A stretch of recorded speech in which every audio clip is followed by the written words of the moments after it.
Hello प्यारे बच्चों, स्वागत है आपका अपने चैनल स्टडी IQ प्रीमियम में। आशा करता हूँ आप सब लोग अच्छे होंगे। और आज हम लेने वाले हैं हिस्ट्री का पार्ट 3। अगर आपने अभी तक हमारे चैनल के साथ नहीं जुड़े हैं तो चैनल के साथ जुड़ जाइए और बेल आइकन को ज़रूर दबा लीजिए इसी तरह की वीडियो रोज़ पाने के लिए। और हमारे टेलीग्राम चैनल के साथ जुड़ जाइए क्योंकि जो क्लास से संबंधित आपकी PDF होती हैं हम वहाँ पे प्रोवाइड कराते रहते हैं। ठीक है, तो चैनल के साथ ज़रूर जुड़ जाएं। और ये जो हिस्ट्री की क्लासें चल रही हैं सभी एग्ज़ामों के लिए चल रही हैं। यहाँ से एक भी क्वेश्चन आपको बाहर नहीं जाने देंगे क्योंकि जीरो लेवल से क्वेश्चनों को उठाएंगे यहाँ पे हम। और जो अपर लेवल तक आपके क्वेश्चन बनते हैं हिस्ट्री से सभी को क्वेश्चन और आंसर की मदद से सभी को कवर करते चलेंगे। ठीक है, आप पहले हम आपको आंसर क्वेश्चन दिखाएंगे और उसके बाद आंसर आप टिक करेंगे और फिर हम आपको आंसर दिखाएंगे और आप उसको मैच करेंगे। ठीक है, तो इससे आपको प्रैक्टिस भी हो जाएगी और क्वेश्चनों को कवर भी आप कर लेंगे धीरे धीरे। ठीक है, तो चलिए हिस्ट्री को ऐसे ही कवर करेंगे और मज़ेदार टॉपिक के साथ चलते हैं। तो चलिए वीडियो को शुरू करते हैं। लेते हैं पहला क्वेश्चन।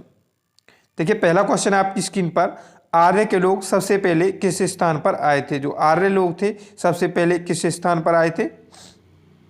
तो देखिए इसका राइट आंसर होगा मध्य एशिया में। तो ये जो एशिया है मध्य एशिया है, यूरोप और ये जो आपके जगह हैं जो हमारे महाद्वीप हैं तो उनमें से जो आए थे मध्य एशिया में ये आए थे। ठीक है, तो ये जगह जो पूछी आपकी आपके महाद्वीपों के नज़रिए से पूछा गया है इसमें कि कहाँ पे आए थे, तो ये मध्य एशिया में आए थे। ठीक है, अगला देखेंगे। अगला क्वेश्चन है आर्य के लोग किस स्थान पर आकर सबसे पहले रुके थे? तो देखिए यहाँ पर राज्य और देश के उससे पूछा है तो आप उसके हिसाब से ही आंसर देंगे कि कहाँ पे किस जगह पे आके आर्य के लोग सबसे पहले रुके थे। तो देखिए इसका राइट आंसर होगा पंजाब और अफगानिस्तान में। ठीक है, भारत में जो रुके थे पंजाब में और जो अफगानिस्तान में ये रुके थे। ठीक है, याद रखेंगे।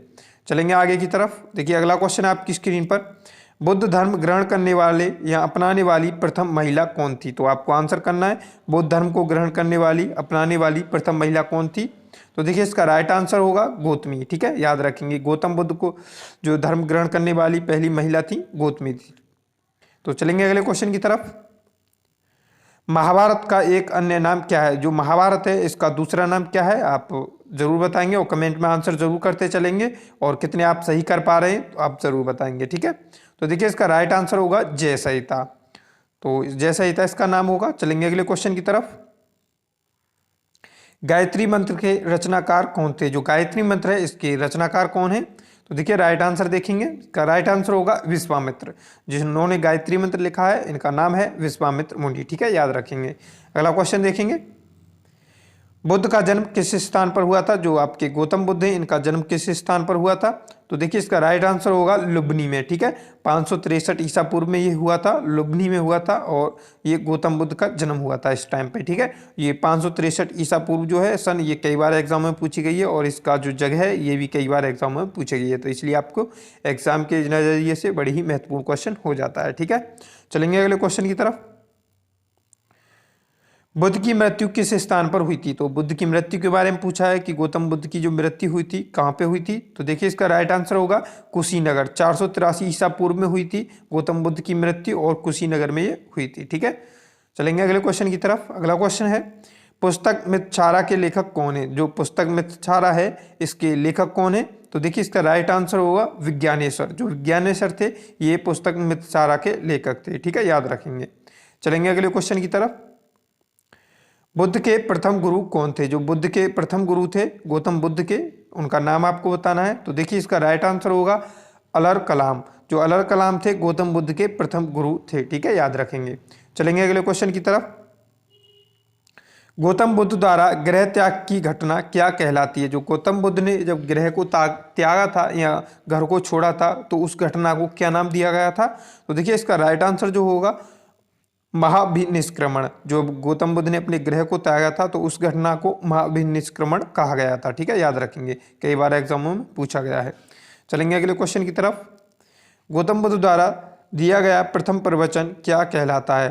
तो देखिए जो गौतम बुद्ध द्वारा प्रथम प्रवचन या उपदेश दिया गया था तो उसको क्या नाम से जाना गया था? तो देखिए इसका राइट आंसर होगा धर्म चक्र परिवर्तन। ठीक है, वो जो जाना गया था धर्म चक्र परिवर्तन के नाम से जाना गया था। चलेंगे अगले क्वेश्चन की तरफ। बुद्ध ने अपने सर्वप्रथम उपदेश किस स्थान पर दिए थे? तो गौतम बुद्ध ने उपदेश दिए थे तो सबसे अधिक किस स्थान पर दिए थे? तो देखिए इसका राइट आंसर होगा सारनाथ में। जो सारनाथ है इसमें सबसे अधिक उपदेश दिए थे गौतम बुद्ध ने अपने, ठीक है, याद रखेंगे। चलेंगे अगले क्वेश्चन की तरफ।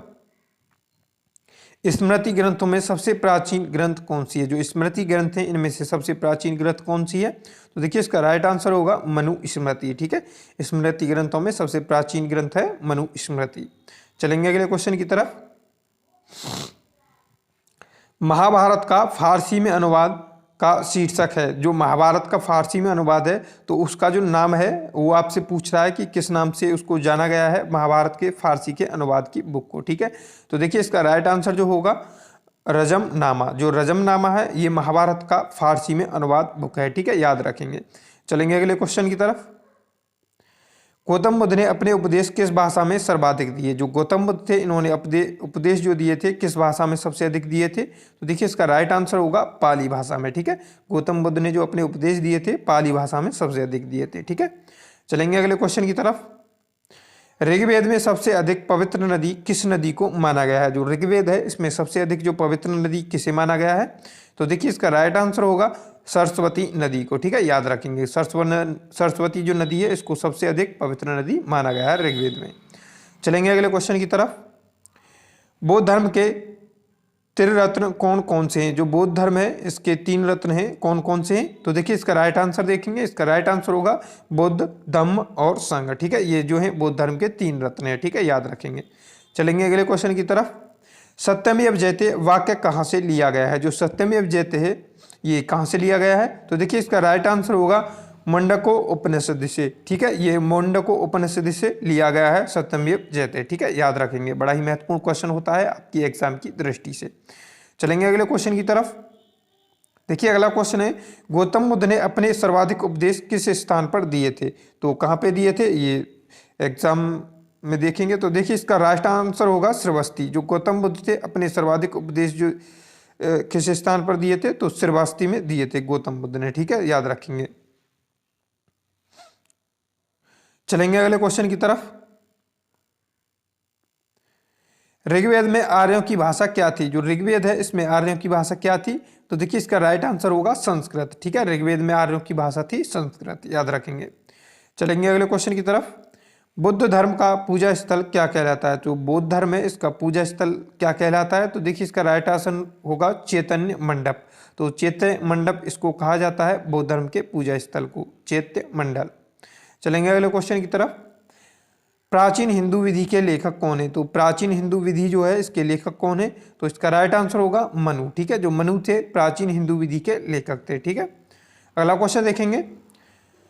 बौद्ध धर्म का प्रमुख धर्म ग्रंथ कौन सा है? जो बौद्ध धर्म है इसका प्रमुख जो धर्म ग्रंथ है वो कौन सा है? तो इसका राइट आंसर होगा पीटक, ठीक है। पीटक जो है ये जो है बौद्ध धर्म का प्रमुख ग्रंथ है, ठीक है, याद रखेंगे। अगला क्वेश्चन देखेंगे। आर्यों को भारत में आगमन किस सन में हुआ था? तो आर्यों का जो भारत में आगमन हुआ था तो किस सन में हुआ था ये पूछ रहा है। तो देखिए इसका राइट आंसर जो होगा 1500 ईसा पूर्व से पहले, ठीक है, याद रखेंगे। जो 1500 ईसा पूर्व आया था उससे पहले आर्यों को भारत में आगमन हो चुका था, ठीक है, याद रखेंगे। अगला है, प्रथम बौद्ध संगीत कहाँ और किसे शासनकाल में हुआ था? जो प्रथम बौद्ध संगीत है कहाँ और किसके शासनकाल में हुआ था? तो देखिए इसका राइट आंसर होगा ये राजगृह में हुआ था अजातशत्रु के काल में 483 ईसा पूर्व में, ठीक है। सभी डिटेल आप ध्यान रखेंगे।